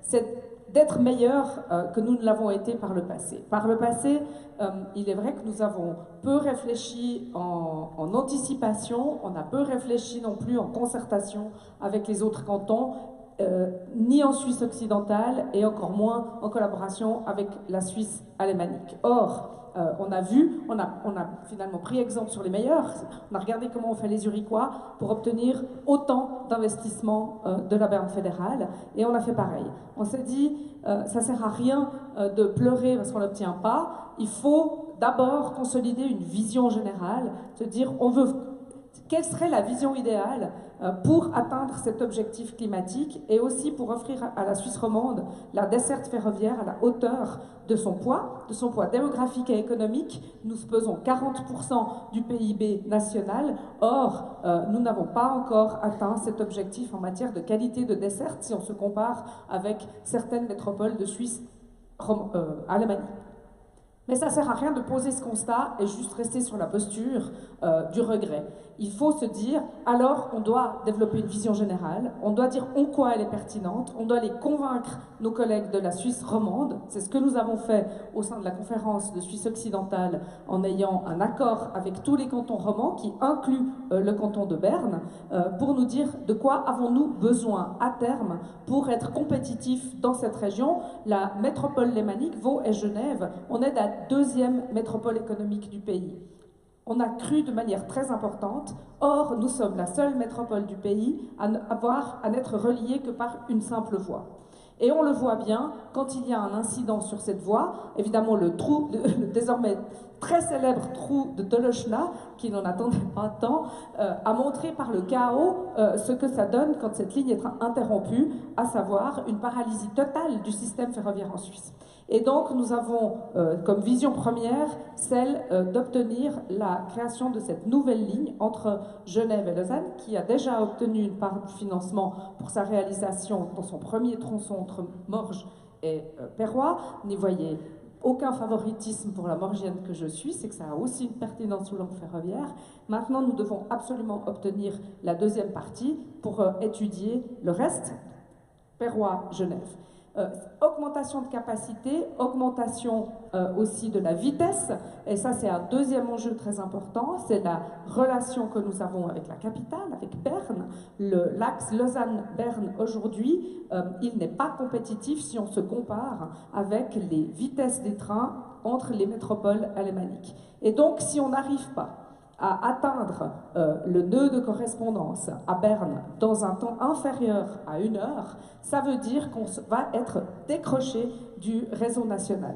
Et donc aujourd'hui, le projet qui avait été défendu à l'époque par l'excellent Olivier Français de la Croix fédérale, à savoir une accélération des trains entre Lausanne et Berne, elle est fondamentale et capitale si on veut rester compétitif dans le système ferroviaire suisse. Comme on le sait, c'est un système qui fonctionne en réseau, et donc si la Suisse romande est décrochée de ce réseau, alors on devient une zone de seconde catégorie où on pourra développer des trains régionaux entre nous, mais plus être connectés aux réseaux nationaux, donc au centre économique du pays. Et on sera aussi décroché des réseaux internationaux, parce qu'aujourd'hui, il y a le retour des grands express européens, et la Suisse romande doit rester sur ce territoire, doit rester sur l'axe des grands réseaux européens. Voilà en quelques mots, il y a plein de projets qu'on a développés, c'est une vision générale qui inclut aussi les liaisons régionales, internes. Je les déclare, évidemment je ne les développe pas ici parce que vous serez saoulés, et moi aussi, mais si vous avez de l'intérêt pour la question, allez les consulter. C'est vraiment, je dirais aujourd'hui, pour nous, une feuille de route. On n'entend pas non plus, je rassure Monsieur Beuret, on n'entend pas réaliser ces milliards d'investissements d'un coup d'un seul, mais assurément, avoir une vision, ça va nous aider à obtenir en tout cas quelques milliards qui seront nécessaires. On a déjà commencé, on a déjà enregistré des succès, et je suis convaincue que les enjeux du futur passent par le fait de contribuer et de continuer à équiper notre région d'infrastructures au pluriel dignes des intérêts que représente la Suisse, pour la Suisse occidentale. Merci Madame la Conseillère d'État, on est complètement fan de votre dynamisme, et puis avec de quelle manière vous portez en fait ces projets qui se marient assez bien en fait aussi avec cette vision qu'on a dit un petit peu folle mais ambitieuse, qui se concrétise ici sur les uns. Merci à tous les intervenants et puis aux présentations. On a parlé de vision, on a parlé de stratégie, on est allé un petit peu dans le concret aussi pour voir de quelle manière en fait on va le réaliser. Juste après, ça fait partie de la surprise de la soirée, vous avez pu voir peut-être qu'il y avait des installations un petit peu bizarres autour de la salle, qu'il y avait des rideaux qui étaient posés. On vous a vu que Hicham et Michel vous ont pris dans un voyage virtuel à l'écran depuis les un village jusqu'à les un télécabine. On a décidé de vous proposer de faire ce voyage concrètement ce soir Et donc vous aurez la possibilité, on va vous expliquer après techniquement comment on va le faire, vous aurez la possibilité de vous promener à Les Uns Village, à Les Uns Centre et à Les Uns Télécabines. Et vous pourrez justement poser des questions très concrètes avec des personnes qui seront sur place sur de quelle manière en fait le projet va se réaliser. Néanmoins, alors on arrive à la partie finale en fait de cette table ronde, s'il y a des personnes qui ont des questions au niveau du public, et je ne sais pas si au niveau de la technique, on peut allumer un petit peu plus la salle pour qu'on puisse se voir et que je puisse vous voir. Je vois que vous êtes très nombreux, mais je ne vois pas toutes les têtes. Je ne sais pas si au niveau du public, il y aurait des personnes qui auraient des questions générales à poser par rapport à ce projet, en sachant que nous avons 2 personnes qui ont des micros. Donc si vous levez la main et que vous vous levez, vous pouvez peut-être juste attendre que le micro puisse arriver pour qu'on puisse tous vous entendre. Je vois la personne avec le micro qui vient. Je vois aussi une main qui se lève ici derrière. Levez-vous seulement.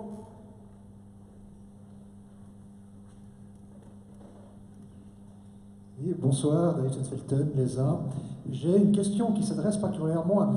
Prat. Alors effectivement, on se réjouit tous d'être déjà à l'horizon 2030, mais moi, la question que je me pose en tant qu'usager quotidien de ce train, c'est comment on va garder la qualité de fréquence que vous évoquiez tout à l'heure, sachant qu'actuellement, le matériel roulant tombe en panne entre 1 et 2 fois par semaine.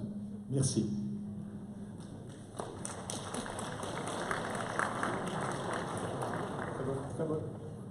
Allô, voilà, très bonne question. Le matériel roulant, Jean-Marc Udriot l'a un peu parlé, déjà évoqué là-dedans, pour la partie AL et BVB, donc sur le Bévillard, Breteil et sur l'Aigle-les-Uns, une commande de 13 nouvelles rames devrait être signée, on l'espère, pour la fin de l'année. Donc avec les premières rames qui arriveraient mi-2027, avec une homologation qui prend 3-4 mois et qui pourrait être mise en circulation au fur et à mesure. Donc vraiment, on travaille là-dessus. Ce n'est pas si simple, c'est vraiment des lignes spécifiques. C'est vraiment, Stadler doit faire des rames sur mesure. C'est vraiment du fait main que pour les TPC, puisque nous avons des gabarits différents, une crémaillère, des fortes pentes, des rayons dans les virages très serrés. Donc vraiment une situation assez difficile au niveau technique. Par contre, nous sommes bien conscients que le matériel actuel arrive en fin de vie.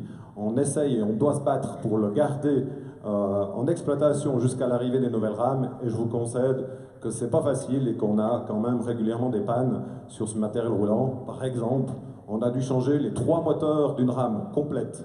Donc en sachant qu'on doit investir sur 13 nouvelles rames, on a quand même dû faire l'investissement de 3 nouveaux moteurs pour pouvoir exploiter encore cette ligne.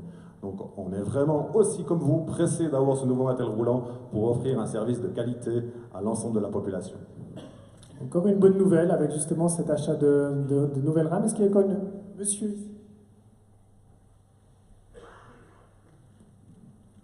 Madame la conseillère d'État, monsieur le syndic, monsieur et madame des TPC, de l'Office fédéral des transports et aussi de Télé-les-Uns, merci. Voilà, la seule chose que j'aimerais dire, c'est un grand merci. Je sais que c'est un travail qui est de longue haleine, de plusieurs années. C'est un beau projet. Et là, je parle aussi en tant que directeur d'une des écoles internationales, donc les American School. Je crois qu'on est aussi content que, en fait, le FEDE reste bien des services, qui est naturellement très très important. Et je pense aussi pour nous, les écoles internationales, c'est une belle carte de visite qui va aussi nous aider à continuer à nous développer à long terme. Alors, la seule chose, merci, on vous accompagnera naturellement à la suite de tous ces magnifiques projets et on reste naturellement en contact pour vous soutenir. Merci. Merci. Donc, pas une question, mais un remerciement qui est soutenu. Merci, vous pouvez.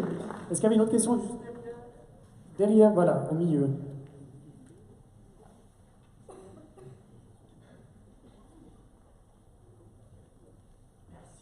N'hésitez pas à vous présenter.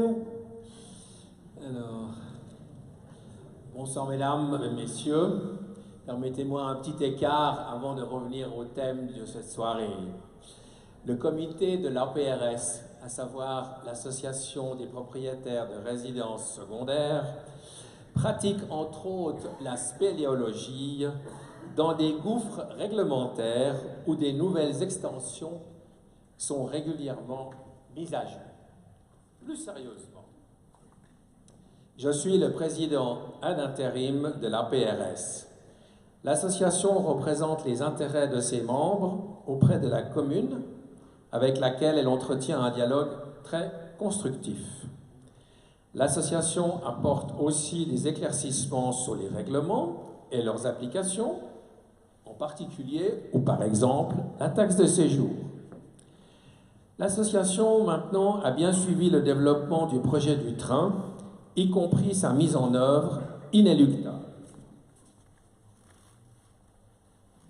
Ainsi, ce challenge passionnant et gigantesque à l'échelle du village devrait apporter, et c'est important pour nous, une valeur ajoutée conséquente aux biens des propriétaires que nous représentons.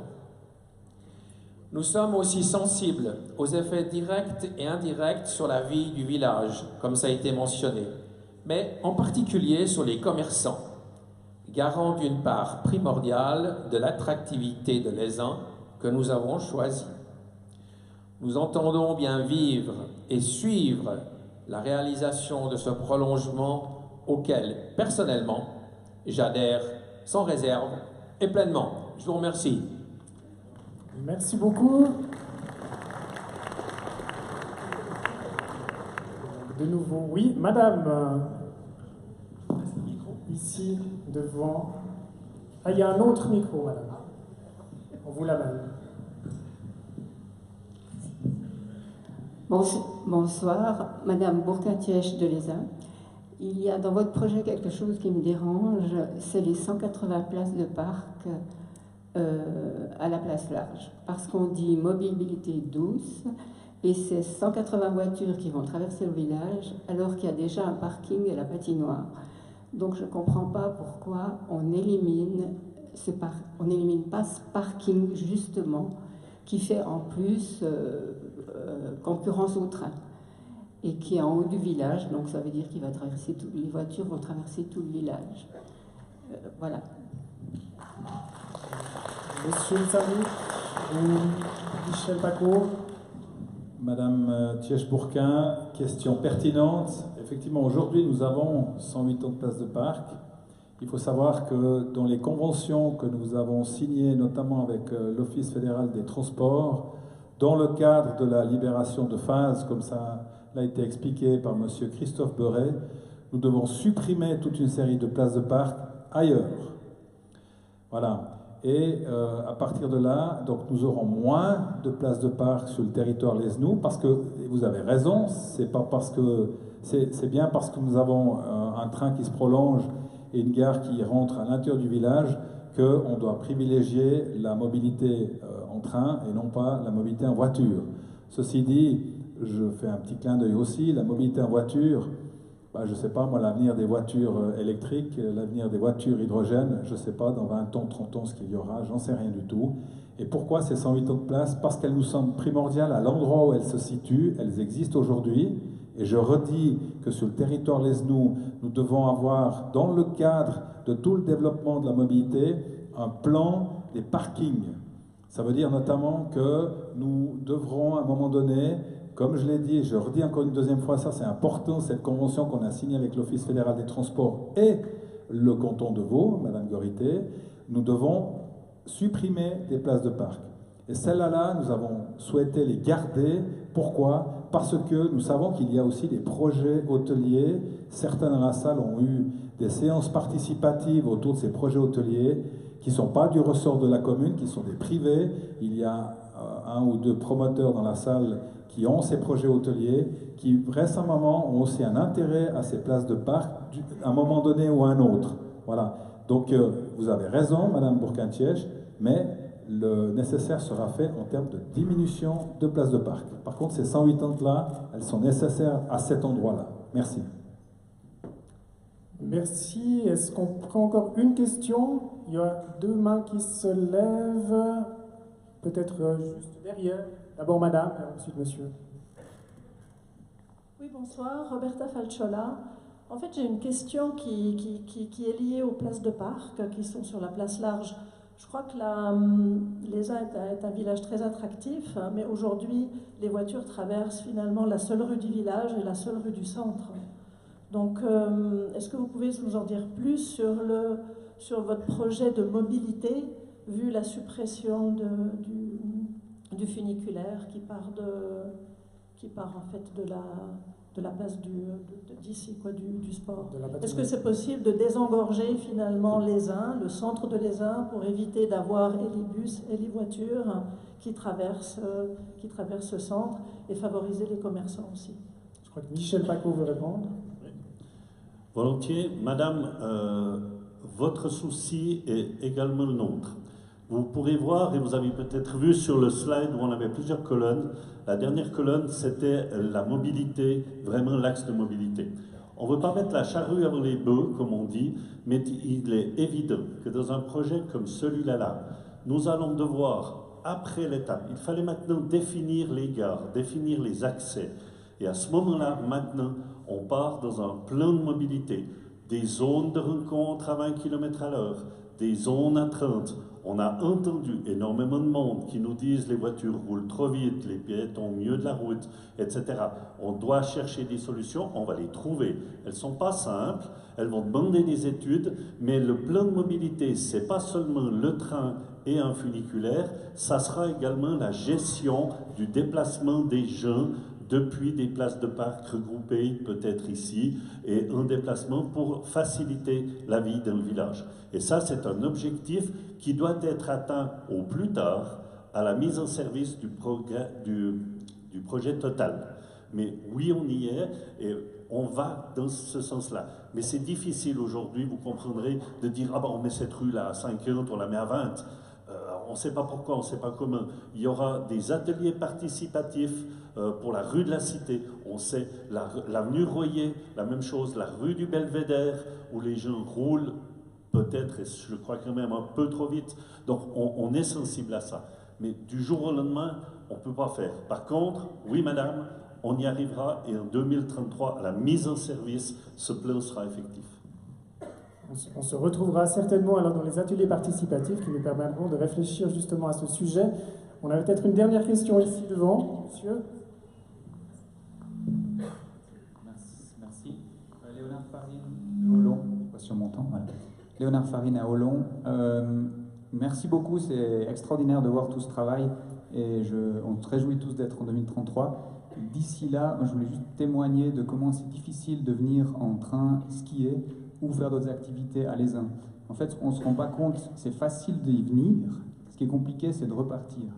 Et je pense que ce serait bien de réfléchir à des solutions aussi qui soient assez rapidement mises en place, parce que quand on vient depuis la plaine, avec des enfants skier, on saute dans un train, on arrive ici, alors on arrive à Fédé, et puis on est là, on doit aller où? Il y a une navette, est-ce qu'elle va vraiment à la cabine? On ne comprend pas très bien si elle y va.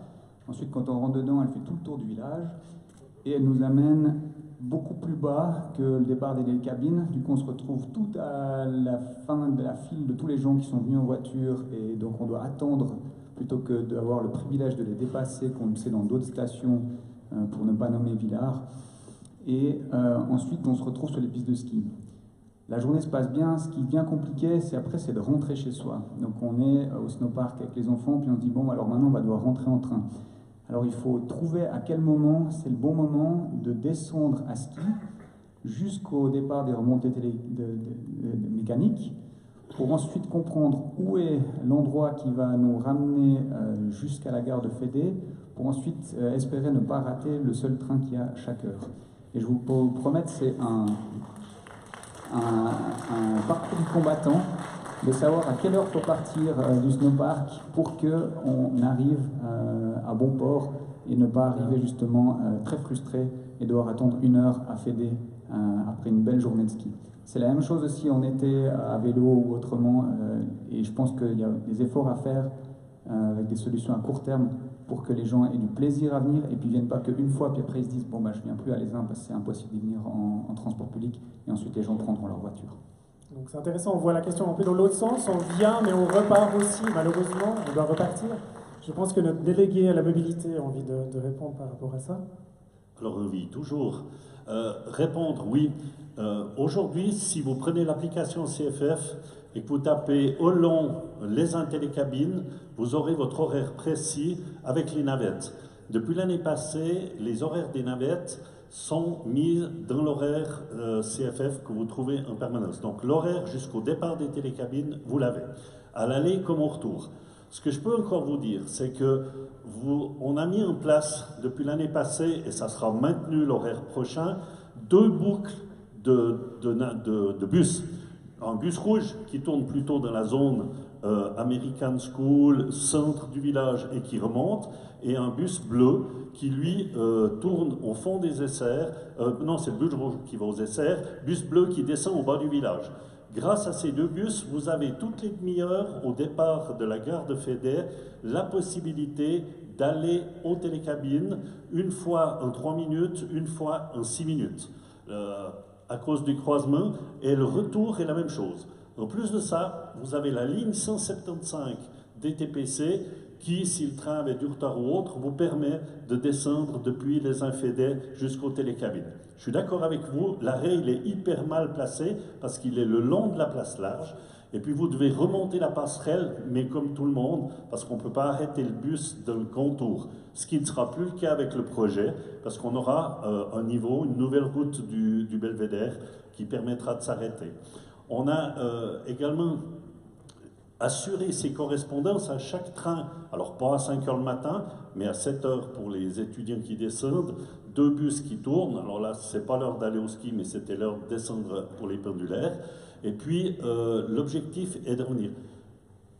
On fait ce qu'on peut, les horaires TPC, monsieur le directeur Prat va peut-être répondre, ils s'adaptent à un horaire national.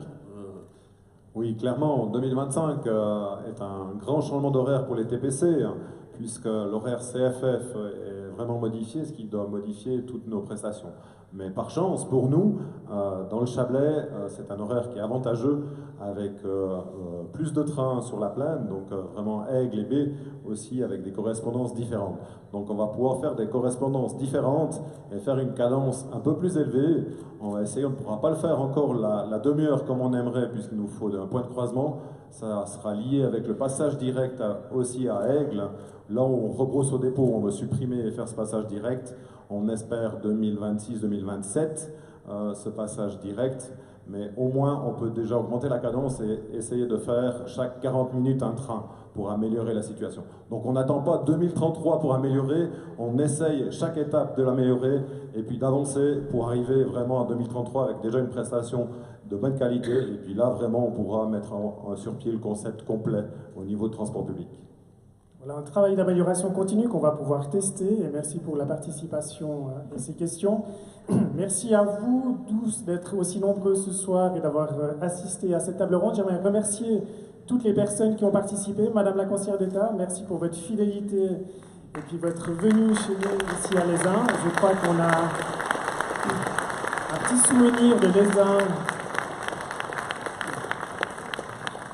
Voilà, Madame la conseillère d'État, chère Nouria, un petit cadeau. C'est, vous savez, on est le village alpin du goût dans le cadre de la semaine du goût au niveau suisse. Bon, je regarde Olivier Frisset du coin de l'œil parce que c'est pas un truc porteur pour lui, mais pour nous ça l'est. C'était la 5e année. L'année prochaine, c'est elle qui sera ville suisse du goût. Alors, c'est tous les produits de notre terroir, de nos commerçants. Merci beaucoup. Merci pour tout le soutien. Aussi à tes services qui sont nombreux là. Merci à Monsieur le Président et Directeur des Transports publics du Chablais, à Monsieur le Vice-président des remontées mécaniques, à Monsieur Beuret qui a fait une apparition improvisée et très appréciée sur scène pour nous donner des explications, et à nos responsables techniques au niveau de la commune et des transports publics. Merci pour votre participation. Pour la suite, vous pouvez les applaudir.